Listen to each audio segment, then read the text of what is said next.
साथियों, आज बहुत ही ज़्यादा महत्वपूर्ण वाली गुड न्यूज़ है क्योंकि और इसमें माननीय सुप्रीम कोर्ट ने आज जो याचिका खारिज की है यूथ फॉर इक्वालिटी की, उसमें जो 27% के विरुद्ध लगी हुई थी और जिसमें शिवम गौतम जो वाली याचिका थी उसके बारे में पूरी तरीके से इसमें जो है आप बताया गया है। तो साथियों, हम इसको देखेंगे, बहुत बड़ी गुड न्यूज़ है।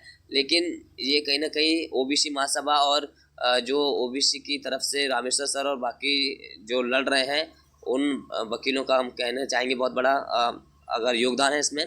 तो माननीय सुप्रीम कोर्ट में आज जो सुनवाई हुई तो माननीय सुप्रीम कोर्ट ने उसको जो है खारिज कर दिया है। हम इसको पूरे डिटेल्स में जानेंगे, तो हम सभी अभ्यर्थियों को ये इन्फॉर्मेशन जरूर शेयर करना, ठीक है। तो 27% ओबीसी आरक्षण की राह का एक और रोड़ा हुआ खत्म। सुप्रीम कोर्ट ने 27% ओबीसी आरक्षण को लेकर बड़ी टिप्पणी की है। यूथ फॉर इक्वालिटी द्वारा दायर याचिका को खारिज करते हुए कोर्ट ने साफ किया है कि सुप्रीम कोर्ट ने 27% ओबीसी आरक्षण पर कोई रोक नहीं लगाई है। मतलब माननीय सुप्रीम कोर्ट ने भी ये कह दिया है कि हमने इसको लेकर कोई जो है रोक नहीं लगाई है। सुप्रीम कोर्ट से ओबीसी आरक्षित वर्ग के लिए एक और बड़ी खुशखबरी सामने आई है।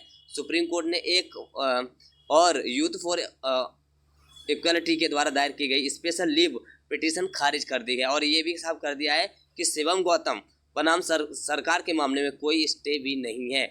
ये सबसे बड़ा रोड़ा बनी हुई थी ये याचिका, जिसका हम सब जो है रोना रो रहे थे कि जो शिवम गौतम वाली याचिका है उसका क्या होगा, उसका क्या होगा। तो माननीय सुप्रीम कोर्ट ने इसको भी जो है साफ कर दिया है। तो शिवम गौतम बनाम सरकार के मामले में कोई भी स्टे नहीं है और ओबीसी 27% आरक्षण पर कोई कानूनी रोक नहीं है। मतलब जो कानून मध्य प्रदेश में है उसमें आप लागू करके भर्तियां कर सकते हैं, ज्वाइनिंग दे सकते हैं, ठीक है। सुप्रीम कोर्ट ने हाई कोर्ट के आदेश को सही ठहराया है। सुप्रीम कोर्ट ने जो आदेश जो हाई कोर्ट ने दिया था, जो कि उसको माननीय सुप्रीम कोर्ट ने सही ठहराया है। मध्य प्रदेश में अन्य पिछड़ा वर्ग को 27% आरक्षण देने के मुद्दे पर लंबे समय से कानूनी संघर्ष चल रहा है, लेकिन आज सुप्रीम कोर्ट में इस मामले ने एक निर्णायक मोड़ ले लिया है। यूथ फॉर इक्वालिटी नामक संस्था द्वारा दायर विशेष अनुमति याचिका क्रमांक 8274/2025 को सुप्रीम कोर्ट ने खारिज कर दिया। यह याचिका उस मामले के खिलाफ दायर की गई थी जिसमें मध्य प्रदेश सरकार ने 28 जनवरी 2025 को याचिका क्रमांक 18105/2021 को निरस्त कर दिया था। सुप्रीम कोर्ट ने हाई कोर्ट के इस आदेश को पूर्णतः सही ठहराते हुए स्पष्ट कर दिया है कि 27% ओबीसी आरक्षण लागू करने में कोई न्यायिक अड़चन नहीं है। मतलब जो मध्य प्रदेश में 27% कानून बना हुआ है तो उसमें कोई अड़चन बिल्कुल भी नहीं है। आप उस पर जो है उसको सही ठहराया है। तो कहने का मतलब ये बिल्कुल रास्ता साफ हो गया है। अब हमको जो है ओबीसी महासभा के साथ साथ ओबीसी महासभा के भी वकील भी इसमें मौजूद रहे और साथ में रामेश्वर सर भी इसमें पूरी तरीके से मेहनत कर ही रहे हैं।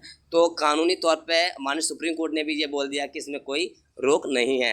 तो ये बहुत बड़ी अपडेट है, बहुत बड़ी न्यूज़ है और बहुत गुड न्यूज़ है। आप सभी ओबीसी अभ्यर्थियों को, ओबीसी वर्ग को, ओबीसी के अन्य पिछड़ा वर्ग के जितने भी समुदाय हैं, जितने भी लोग हैं, उन सभी को जागरूक होने की ज़रूरत है, जिससे अटकी हुई जो प्रक्रिया है, रुकी हुई जो भर्तियां हैं 18105 से जो रुकी हुई थी, उन सभी का जो है रास्ता साफ हो जाए और जल्द से जल्द 27% जो है भर्ती की प्रक्रिया चालू हो और ज्वाइनिंग हो जाए। तो साथियों, अब जो भी साथी हैं मैं उनके लिए कहना चाहूँगा कि इसको ज़्यादा से ज़्यादा शेयर करके सभी को जागरूक करें। अगर आगे चल के भी अगर हमको कोई प्रोटेस्ट करने की ज़रूरत पड़ती है, हमको कोई आवाज़ उठाने की ज़रूरत पड़ती है, तो हम सब एकजुट होकर अपने हक के लिए लड़ सकें। साथ में हम सब अब क्योंकि कहीं ना कहीं जो मध्य प्रदेश में पहले से 27% कानून है तो उस पर भर्ती हो सके, ठीक है साथियों। तो इसके लिए हम सबको जागरूक रहने की ज़रूरत है, जिससे क्योंकि ये सिर्फ ओबीसी कैटेगरी के लिए, अन्य कैटेगरी को भी ये फ़ायदा हुआ कि भर्तियां हो सकेंगी। नहीं तो भर्तियों पर इस तरीके से प्रतिबंध लगा हुआ था।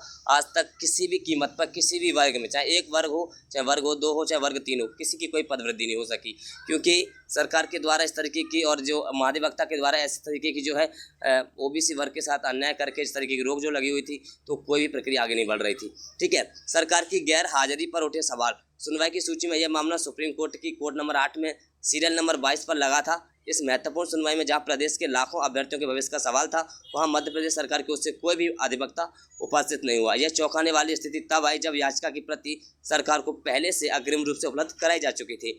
इससे यह शंका गहराती है कि सरकार जानबूझकर अनुपस्थित रही ताकि सुप्रीम कोर्ट इस याचिका को एडमिट कर ले और एक स्थगन आदेश पारित कर दे, जिससे सरकार को ओबीसी आरक्षण लागू न करने का नया बहाना मिल जाए।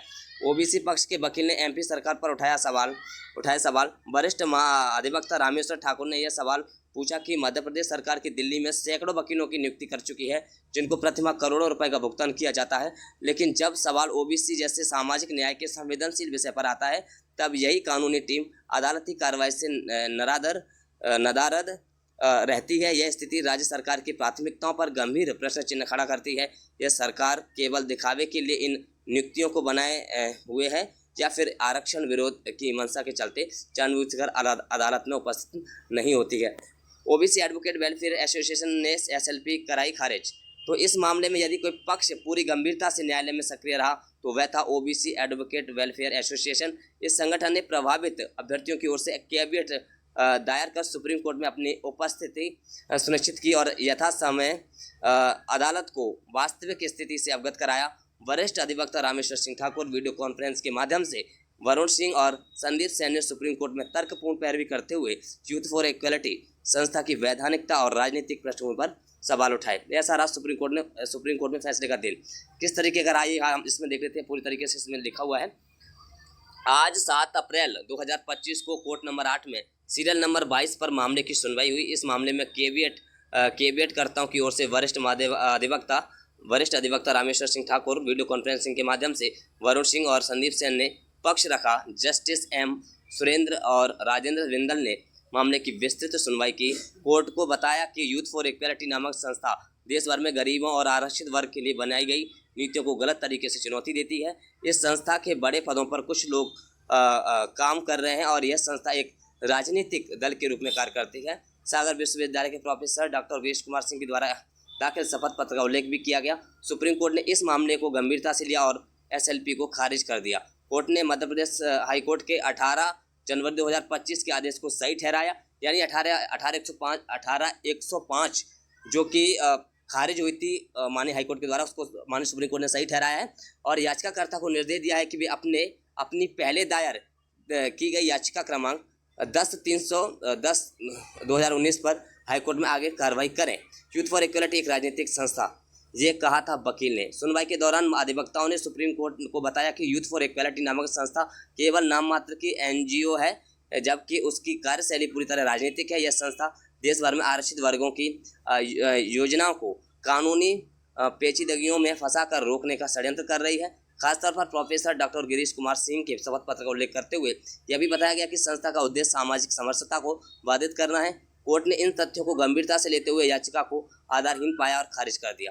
राज्य सरकार शिवम गौतम के केस का दुरुपयोग कर रही है। ठीक है, तो एक और महत्वपूर्ण तथ्य यह रहा कि सरकार पिछले कई दिनों से शिवम गौतम बनाम राज्य सरकार मामले का हवाला देकर भर्ती प्रक्रिया को रोके हुए। जैसे कि आप सब जानते हैं साथियों, जब से 18/105 खारिज हुई थी तब से एक ही सवाल था कि शिवम गौतम बनाम राज्य सरकार मामले का जो हवाला चल रहा है उसके कारण जो है हमारी जो है भर्तियां रुकी हुई हैं, उसी के बारे में कहा गया था। उस मामले में भी कानूनी स्थगन पर कोई उस केस में भी कानून पर कोई स्थगन नहीं है, मतलब उस पर भी कोई रोक नहीं है। इसके बावजूद सरकार के महाधिवक्ता ने सुप्रीम कोर्ट में उस केस में स्टे वेकेंटिंग याचिका दाखिल की है, जो वस्तु स्थिति के पूर्णतः विपरीत है। यह कोशिश सिर्फ इसीलिए की जा रही है ताकि आम जनता को भ्रमित कर कहा जा सकता है कि सुप्रीम कोर्ट ने 27% आरक्षण पर रोक लगा रखी है। अब क्या होता है, माननीय सुप्रीम कोर्ट ने क्या कहा, तो 27% ओबीसी आरक्षण पर कोई स्टे नहीं है, ये सुप्रीम कोर्ट ने आज कह दिया है।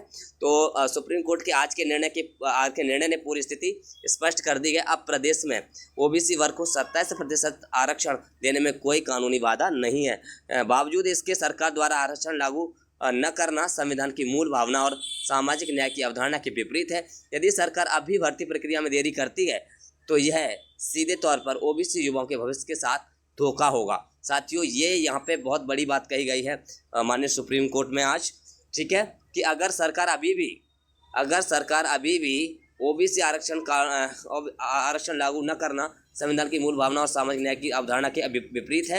यदि सरकार अभी भर्ती प्रक्रिया अगर अभी भी सरकार भर्ती प्रक्रिया नहीं करती है तो यह सीधे तौर पर ओबीसी युवाओं के भविष्य के साथ धोखा होगा। अब यहाँ पे सभी ओबीसी अभ्यर्थियों को जागरूक करने के लिए मैं इसीलिए बोल रहा हूँ, माननीय सुप्रीम कोर्ट ने आज इतना कह दिया है तो इससे बड़ा मेरे ख्याल से कुछ हो नहीं सकता। महाधिवक्ता की भूमिका पर भी उठे सवाल, ठीक है, तो ये सारा कुछ है, लेकिन मेन बात ये है कि पूरी तरीके से अगर हम कहें तो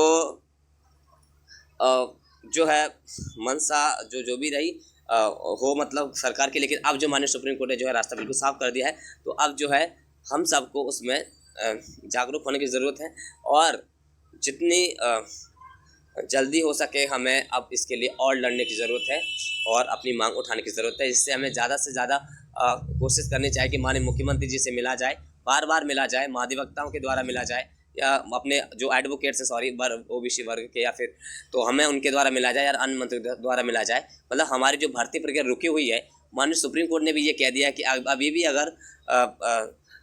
अगर सरकार नहीं करती है भर्ती तो ये संविधान की मूल भावना और सामाजिक न्याय की अवधारणा के विपरीत है और ये ओबीसी युवाओं के लिए बिल्कुल पूरी तरीके से उनके साथ धोखा है। तो ठीक है साथियों, अब ज़्यादा कुछ ना कहते हुए, क्योंकि बहुत लंबी वार्तालाप हो गया, लंबी मैंने आपको जानकारी इसमें अपडेट से माध्यम से जो है सुनाई है, बताई है, तो आप ठीक है, तो आप अब जो है रास्ता बिल्कुल कहीं ना कहीं साफ होता जा रहा है धीरे धीरे। तो लड़ते रहें, कोशिश करते रहें, साथ देते रहें, जरूर सफलता मिलेगी। ठीक है, धन्यवाद।